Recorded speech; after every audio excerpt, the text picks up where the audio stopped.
제가 이제 단체 카톡방에다가도 이렇게 사진 자료들을 몇 개를 올려놨어요. 그래서 그거를 같이 보시면은 훨씬 유용할 텐데, 오늘 도르트 신조가 이제 불신앙의 원인과 신앙의 근원이라고 써 있죠. 불신앙은 뭐냐면 죄입니다. 죄. 불신앙이 죄예요. 죄는 곧 불신앙이고 불신앙이 곧 죄죠.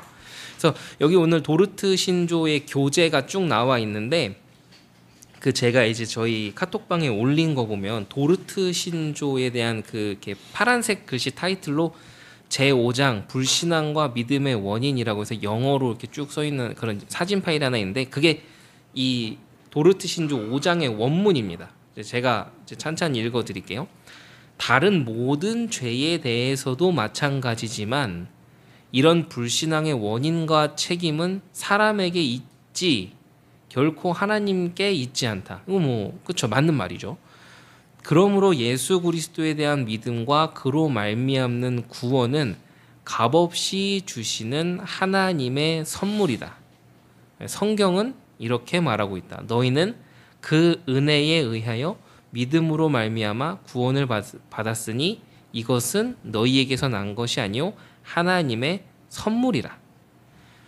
그리스도를 위하여 너희에게 은혜를 주신 것은 다만 그를 믿을 뿐 아니라 또한 그를 위하여 고난도 받게 하려 하심이라 라고 써 있습니다. 자, 일단 교재를 먼저 볼게요. 다른 모든 죄와 같이 불신앙의 원인 혹은 죄책은 하나님 안에 있지 않고 인간에게만 있다. 그러나 그리스도에 대한 믿음과 그를 통한 구원은 하나님의 값없는 선물이다. 그래서 너희는 그 은혜에 인하여 믿음으로 말미암아 구원을 받았으니 이것은 너희에게 난 것이 아니요 하나님의 선물이라. 이것은 그리스도를 믿는 자들에게 거저 주신 것이다. 이게 읽은 아까 그 내용이죠. 불신앙의 원인이 뭔지를 보겠습니다. 불신앙의 원인을 하나님에게 돌릴 수 없습니다. 그래서 하나님이 안 믿어져요 라고 얘기하는 사람들 있잖아요. 하나님의 약속이 믿어지지가 않아요 라고 얘기하는 사람들 있죠. 근데 그 사람이 그렇게 말하는 게 불신앙인데, 그 불신앙은 하나님의 잘못이 아니라는 거죠.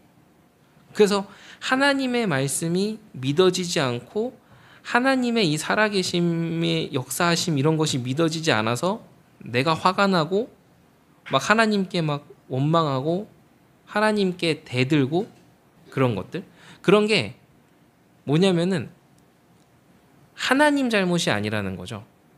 하나님께서는 이미 그 은혜로 우리에게 모든 것을 주시고 우리에게 그 은혜를 깨달을 수 있는 모든 것들을 제공하셨는데, 하나님의 은혜가 아닌 내 악함과 내 죄성으로 인해서 하나님께서 보여주시는 그 말씀이 있음에도 불구하고 의도적으로 하나님의 말씀을 믿지 않고 나를 더 믿으려고 하고 하나님께 대적하려고 하는 그것이기 때문에 이 불신앙은 하나님께 책임이 없고 인간에게 있다라는 거죠. 그러니까 이런 부분들을 쭉 이야기하고 있습니다. 그래서 믿음이라는 것, 그러니까 이제 이게 맨날 그 예정론자들하고 예정론이 아닌 자들하고 맨날 싸우는 게 그거예요. 우리가 전도하다 보면 그런 사람들 있잖아요. 아, 나도 예수님 믿고 싶어요. 그렇게 해서 믿는 사람들도 있고, 이제 이런 거를 알미니안주의자들은 뭐냐면 하나님께서 이 말씀을 들을 수 있는 기회를 주셨고 그 사람은 그 말씀을 듣고 자기가 본인이 선택해서 그 자유의지 가운데서 그 구원을 받는다, 이런 거를 얘기를 하는 건데, 그거를 얘기를 하는 거는 아니죠. 이제 이런 부분들을. 불신앙의 원인은 하나님에게 있지 않고 인간 자신에게 있습니다. 인간이 회개하지 않고 하나님에게로 돌아서지 않는 것은 계속해서 죄 가운데 있기를 원하는 인간의 악한 본성, 부패한 본성 때문에 그렇다라는 거죠. 그래서 나를 위해 살고자 하는 욕망, 그리고 죄성, 이런 것들을 안 죽이고 안 버리고 그 죄를 여전히 사랑하는 이런 모습들이 우리에게 악한 모습이다라는 거죠. 이스라엘은 그들을 책망하고 회개하도록 하나님께서 보내신 선지자들을 핍박하고 죽였습니다. 이 말이 무슨 말이냐면 이스라엘 백성들이 죄 가운데 살고 하나님이 아닌 다른 우상을 섬기는 막 일들을 반복할 때 하나님께서는 그들이 회개할 수 있도록 말씀을 주시고 책망할 수 있도록 하시고 하나님 나라가 가까웠다라는 이런 메시지를 계속 주시면서 그들이 돌아오고 회개해라 이런 선지자들을 계속 보냈는데 말씀이 임했음에도 불구하고 이스라엘 백성들은 뭐냐면은 핍박하고 죽였다라는 거죠. 하나님께서는 그들을 깨우치려고 선지자들을 보내셨지만 이스라엘이 거부한 겁니다. 그러니까 불신앙이라는 건 이런 거죠. 하나님이 우리에게 은혜를 주셨고 은혜 아래 우리가 이 말씀 아래 다 이렇게 하나님의 은혜를 경험할 수 있는 걸 다 제공해 주셨는데 그것을 버리고 의도적으로 거부하는 것. 이게 불신앙이다라고 하는 거예요. 그래서 불신앙의 원인은 누구에게 있습니까? 우리 사람에게 있다라는 거죠. 왜 그렇게 따질 수가 없는 거예요. 하나님 왜 나에게 믿음이 안 생기게 하셔가지고 이렇게 하셨? 그럴 수가 없다라는 거죠. 하나님께서는 죄를 조성하시는 분이 아니에요. 죄를 부추기시는 분이 아니라는 거죠. 물론 하나님께서는 능력의 하나님이시기 때문에 그 사람의 죄를 짓는 것을 내버려 두시기도 하고 아니면은 그 죄 짓는 부분을 지금은 허락하시지만 그걸 통해서 더 큰 것을 깨닫게 하시기 위해서 그냥 놔두시고 나중에 합력하여 선을 이루시는 방향으로 쓰실 수는 있지만 하나님이 죄를 좋아하시고 죄를 조성하시는 분이 아니다라는 것을 기억해야 돼요. 그런 면에서 봤을 때 우리의 불신앙, 불순종, 죄는 하나님의 영역이 아니에요. 하나님의 성향이 아니라는 거죠. 지극히 죄. 그러니까 하나님이 미워하시는 성향에서 폭발되어져 나오는 거기 때문에 하나님하고 상관이 없는 거죠. 그런 부분들을 이야기하고 있는 거예요. 자, 다시 교재로 돌아와서요. 그 불신앙의 원인에 대한 부분을 지금 보고 있죠. 그래서 불신앙의 원인은 누구에게 있습니까? 불신앙한 사람에게 있는 겁니다. 그리스도에게로 나아오는 것을 거절하는 것에 대한 책임이 그들에게 있다라는 거죠.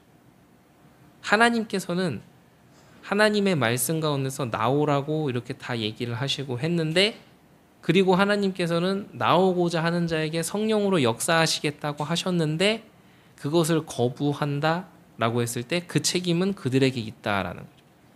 그래서 이스라엘 백성들이 어땠습니까? 예수님을 놓아주냐 바라바를 놓아주냐라고 했을 때 바라바를 놓아달라고 얘기하면서 그 핏값을 우리 후손에게 돌리라라고 이스라엘이 그렇게 얘기를 했잖아요. 그래서 그로 인해서 엄청난 형벌을 받고 있죠. 이런 것들이 다 그런 불신앙, 불순종 이런 거를 얘기를 하고 있는 겁니다. 자, 그 다음에 이제 불신앙을 이렇게 지금 정의를 하고 있는 거면 밑에 그 다음 장부터는 은혜에 대해서 설명하고 있는 거예요. 인간의 자연적인 상태로는 그리스도의 기중성을 알지 못하기 때문에 그리스도에게로 나오지 않으며 그러니까 뭐냐면 하나님께서 그 은혜로 조명하시기 전에는 영혼이 죽은 상태 그 상태에서는 하나님을 알 수 있는 방법 자체가 없다라는 겁니다. 하나님께서 빛을 비추셔야 생명의 빛을 비추셔야만 하나님을 알 수 있다라는 걸 얘기를 하는 거예요. 왜 그럴 수 있습니까? 본성상 죄 가운데 있기 때문에 그리스도에게로 나오는 것, 생명 가운데로 나오는 것을 거절하는 상태인 겁니다. 따라서 이러한 인간을 그리스도에게로 나아올 수 있도록 베푸시는 은혜는 성령의 역사, 성령의 은혜며 그게 지극히 강력한 은혜고 전적인 하나님의 주권이라는 거죠. 그것은 하나님의 선택입니다. 그래서 구원의 은혜가 유효하게 되도록 하나님께서는 그 한 사람의 심령을 말씀과 그 성령의 능력으로 깨어 부수신다라는 거죠.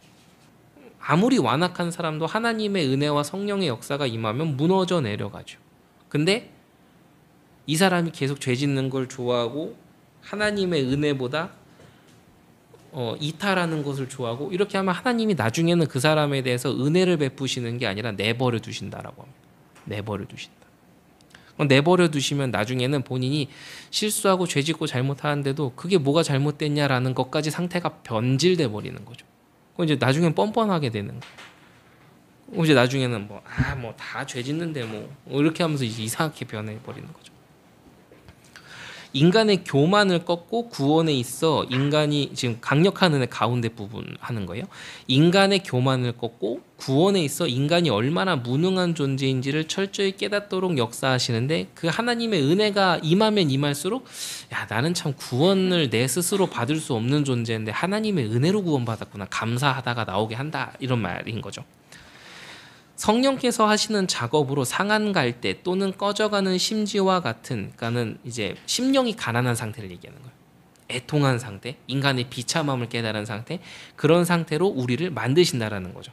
그래야 하나님의 은혜가 필요한 걸 인정하게 되니까. 그래서 심령을 가난하게 만드시고 애통하게 만드십니다. 그리고 심령을 낮추시며 의에 줄이게 하신다. 이 의에 줄인다라는 뭐냐면 하나님의 의. 그 예수 그리스도께서 십자가를 통해서 순종하심으로 얻으신 그 의, 십자가의 의라고 하죠. 그거에 대해서 간절한 목마름을 갖게 한다라는 뜻이에요. 의에 줄인다라는 뜻이. 그래서 왜 의에 줄이고 목마른 자는 복이 있나니 예수님께서 산상수훈에서 말씀하신 그게 그 내용이라는 거죠. 자신에게 어떤 구원의 능력이나 근거가 없음을 확실하게 하기 위함이다. 그래서 구원의 은혜를 찾고 구하게 만드는 것이죠. 그래서 은혜가 임하면 가장 먼저 일어나는 증상이 뭐냐면 내가 죄인이라는 걸 인지하고 내가 이런 죄인의 상태에서는 절대로 하나님께 스스로 나아갈 수 없구나라는 비참한 상태를 보게 하며 그 상태에서 무릎 꿇게 한다라는 거죠. 그게 온전한 전도 방법입니다. 그것으로 준 게 믿음입니다. 그래서 그 두 번째 교재에 보면은 믿음의 선물이라고 나와 있는 거죠. 믿음의 선물. 죄인을 영적으로 깨우치면 구원에 대한 간절함이 생기게 되는데 그리스도에게 구원의 은혜가 있음을 깨닫게 합니다.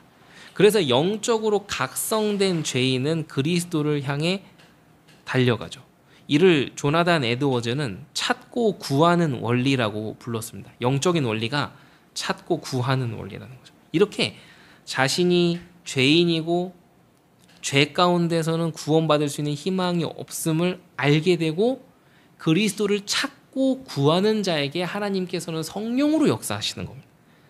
본인이 아무것도 모르고 이 말씀에 대해서 우습게 알고 말씀에 대해서 하등하게 생각하는 사람에게 하나님께서 그냥 그 사람이 그럼에도 불구하고 막 구걸하듯이 하나님의 은혜와 사랑을 막 주시려고 어떻게 그렇지 않다라는 거죠. 그거 잘못된 겁니다. 그것도. 죄 가운데 있는 자연적인 상태는 그리스도의 필요성을 인식하지도 못하고요. 그리스도를 믿어야 할 이유를 찾지 못합니다. 따라서 하나님께서 성령을 통해 영적으로 각성시켜서 용서와 그리스도의 필요성을 알게 하셔서 그 영혼으로 하여금 용서와 구원의 은혜를 찾게 만든다라는 거죠. 그래서 이거는 인간 스스로 하나님을 찾아서 구원 얻는다라는 것을 뜻하는 게 아닙니다. 하나님께서 영혼을 뒤흔드셔서 하나님과 그리스도를 찾게 만드는 원리라는 거죠. 그래서 스가랴 8장 20절 21절에 써있는 내용이 그걸 설명합니다. 만군의 여호와가 이같이 말하노라. 다시 여러 백성과 많은 성읍의 주민들이 올 것이라. 이 성읍 주민이 저 성읍에 가서 이르기를 우리가 속히 가서 만군의 여호와를 찾고 여호와께 은혜를 구하자 하면 나도 가겠노라 하겠으며 많은 백성과 강대한 나라들이 예루살렘으로 와서 만군의 여호와를 찾고 여호와께 은혜를 구하리라. 자, 너무 은혜되는 말씀이죠. 저는 이번 주에 그 공부하면서 이 스가랴서 8장 20절 21절을 보면서 하나님 우리 교회가 이런 교회가 되게 해달라고. 우리 왜 만민이 와서 기도하는 이런 그림이 아닐까라는 좀 생각도 많이 했습니다. 예수님께서 이 원리를 직접 말씀하신 거죠. 건강한 자에게는 의사가 쓸데없고 지난주에 우리 봤던 내용이죠. 병든 자에게라야 쓸데있느니라. 이 말씀은 죄의 질병이 지독함을 깨달아 영혼의 의사인 그리스도를 찾아 나서게 되어 있음을 의미한다라는 거죠. 이렇게 찾고 구하는 자에게는 하나님께서 반드시 은혜를 베푸신다고 약속하셨기 때문에 진정으로 구원의 은혜 가운데로 나오는 자에게는 찾고 구하는 모습이 반드시 있습니다. 찾고 구하는 자. 자, 그래서 이제 보면은 인간의 의지에 대한 믿음 바로 윗줄에 보면 반드시 성령께서 영적 이해력을 주셔야 알 수 있다라는 거죠. 그래서 이 신학 공부할 때도 그 개혁주의 신학이 좀 어려울 수 있어요. 개혁주의 신학이 왜냐면 인간의 이성과 인간의 생각, 인간의 결정이 자꾸 뭔가 들어가는 이런 것들을 자꾸 이렇게 막는 것처럼 보이거든요. 하나님이 이렇게 하시면 이렇게 하는 거야라고 생각하게끔 하는 구조가 개혁주의 신학의 색깔에 좀 많이 나타나다 보니까 개혁주의 신학은 너무 너무한 것 같아 이렇게 얘기하시는 분들도 있는데 이게 마지막 내용이 그거 아닐까 싶습니다. 성령께서 영적인 이해력을 주셔야 알 수 있다. 그러니까 신학도 영적인 이해력을 주셔야 알 수 있습니다. 그래야 신학이 바른 데 쓰임 받는 거죠. 신학 공부 실컷 하고 이상한 데로 빠지는 분들 많아요. 이런 것들. 마지막 거 단락을 보겠습니다. 인간의 의지에 의한 믿음. 이거는 이제 알미니안주의자들, 펠라기우스주의자들을 비판하는 내용이에요.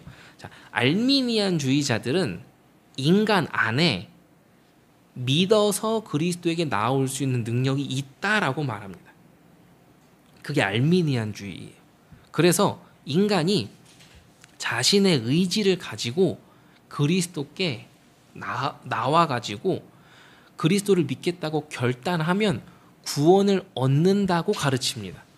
이게 알미니안주의자들의 교리예요. 그래서 그렇게 하는 것들을 의지의 결단적 행위라고 하는데 인간에게 그런 의지가 있으니까 그거를 가지고 결단하면 하나님이 우리에게 믿음을 주신다도 아니에요. 얘네들은 그 믿음이 우리에게 생긴다라고 얘기를 해요. 완전 다른 얘기거든요. 믿음이 생긴다와 하나님이 믿음을 주신다는 방향이 달라요. 이 주장의 문제점이 뭐냐면 믿음이 하나님의 선물이 아니라, 그러니까 위에서부터 내려오는 하나님의 선물이 아니라 인간 내면에서 샘솟듯이 올라오는 거라고 이야기하는 거에 대한 맹점이 있습니다. 이게 알미니안주의하고 개혁주의 차이인 거죠. 더욱이 이러한 믿음은 성령의 역사에 의한 것이 아니라 자신의 의지에서 나온 것이기 때문에 그렇게 되면 어떻게 될까요? 인간에게서 나온 것이니까 지속성이 없죠. 지속성이 없어요. 따라서 의지가 약해지거나 결심이 약해지거나 뭔가 상황과 환경이 어려워지면 쉽게 그리스도에게서 떨어져 나가는 겁니다. 그러니까 어떻게 보면은 이런 부분들이 되게 많은 거죠. 제가 늘 얘기하는 저 전도사 때도 그런 말 많이 들었는데 전도사님 우리 애가 주일학교 때는 예수 잘 믿고 그랬는데 잘했었는데 지금은 잠깐 쉬고 뭘 쉬어요. 처음부터 안타깝지만 안타까운 거죠. 안타깝고 마음 아프지만 정확하게 얘기해야죠. 그 아이가 처음부터 예수님 믿었고 하나님 만났을까를 우린 점검을 해야 되는 거죠. 그러니까 이 아이가 또래 문화에서 군중 심리도 있고 분위기도 있으니까 그냥 그 분위기 타서 그냥 같이 고백하고 같이 찬양할 수는 있어요. 근데 개개인이 하나님 만난다는 얘기는 다른 얘기인 겁니다. 정말 하나님을 만난 애들은 그렇게 하지 않아요. 그런 것들을 우리가 이제 좀 봐야겠죠. 성경은 뭐라고 합니까? 성경은 반드시 성령의 중생의 역사로 인하여 믿음의 산물이 나오고 그 믿음을 통해 그리스도를 붙잡는 것을 말씀합니다. 그러니까 우리가 믿음, 그리고 믿음 안에서 우리가 행하는 것, 모든 것이 우리가 행하는 것이지만 하나님의 성령의 역사 안에 있기 때문에 행할 수 있었던 거예요. 좀 어려운 말일 수 있어요. 내가 믿음을 행해요. 내가 믿음의 모습을 보여요. 내가 내 입술로 믿음을 고백해요. 근데 이게 내 안에 있는 그 믿음의 요소 때문에 고백할 수 있는 게 아니라 성령의 역사가 나에게 임했기 때문에 내가 그것을 입술로 고백할 수도 있었던 거예요. 그래서 이거를 신학적으로는 좀 더 어렵게 뭐라고 얘기하냐면 100% 성령의 역사이면서 100% 믿음 있는 신자의 행위다라고도 이야기를 합니다. 그래서 신인 협력이 아니라 신인 합일이에요. 신인 협력설이 아니라 신인 합일이라고 하는 거죠. 그러니까 신인 협력은 뭐냐면 구원받기 위해서 인간과 하나님이 협력해야겠다라고 말하는 거를 신인 협력인데 이건 알미니안주의고, 신인 합일은 뭐냐면 우리 인간이 하나님의 은혜 아래서 연합하니까 그렇게 될 수 있게끔 하나님이 만드셨다라는 거예요. 그게 다른 얘기거든요. 이건 좀 어려운 고급 고급적인 용어인데 그렇습니다. 그래서 이제 마지막에 밑에 단락 보면 알미니안주의 방식에서의 믿음은 자기 스스로를 속입니다. 믿음이 발생하지도 않았는데 구원받은 백성인 양 거짓 확신을 가지고 살아가게 만드는 거죠. 그래서 막 이게 이단들이 제일 잘하는 거죠. 세뇌시키는 거. 막 뭐 하고 그 뭐 신앙을 알다 보면 신앙적으로 궁금한 것이 생기는데 그 궁금한 거를 질문하는 일반 초신자한테 아유 야 복음이면 돼 그냥 믿어라고 하면서 안 가르쳐 주고 본인이 모르니까 못 가르치면서 그런 것들 또 가르쳐 줘도 이상한 말 많이 하죠. 궤변을 많이 늘어놓고 이게 이단의 수법들이죠. 그리고 여기 보면 써 있어요. 오늘날 복음주의자들이 만들어 놓은 여러 전도 방법 가운데 알미니안주의 신학을 근거로 한 것이 참 많다. 그래서 이거 뭐 많죠. 뭐 대표적으로 여러분들이 알고 계시는 그게 그겁니다. 그래서 이러한 것은 회개와 믿음에 반드시 필요한 성령의 역사를 생각하지 않고 그걸 생략했죠. 그러니까는 그냥 실로 이름만 무늬만 그리스도인을 양산해낸다라고 얘기를 하고 있는 거죠. 그래서 이런 부분들을 이제 오늘 쭉 얘기를 하고 있습니다. 그래서 오늘은 이제 그런 불신앙의 원인은 인간의 이런 악한 부패한 본성 죄성에 있는 거고 신앙 믿음의 근원은 하나님께서 성령의 역사로 주시는 것이기 때문에 그 신앙과 믿음의 근원은 하나님께 있다라는 부분들을 이야기하고 있는 겁니다. 우리 함께 기도하고 마무리하겠습니다. 하나님 감사합니다. 오늘도 교리 공부를 통해 하나님이 주시는 은혜에 대해 다시 생각하고 정리하는 시간을 가졌습니다. 우리가 천국 가는 그날까지 하나님의 말씀 더욱더 묵상하고 연구하며 하나님을 알아감 속에서 그 기쁨 속에서 신앙생활하다가 주님 곁으로 갈 수 있는 그런 멋진 신자들 될 수 있도록 축복하여 주시옵소서. 예수 그리스도 이름으로 기도합니다. 아멘.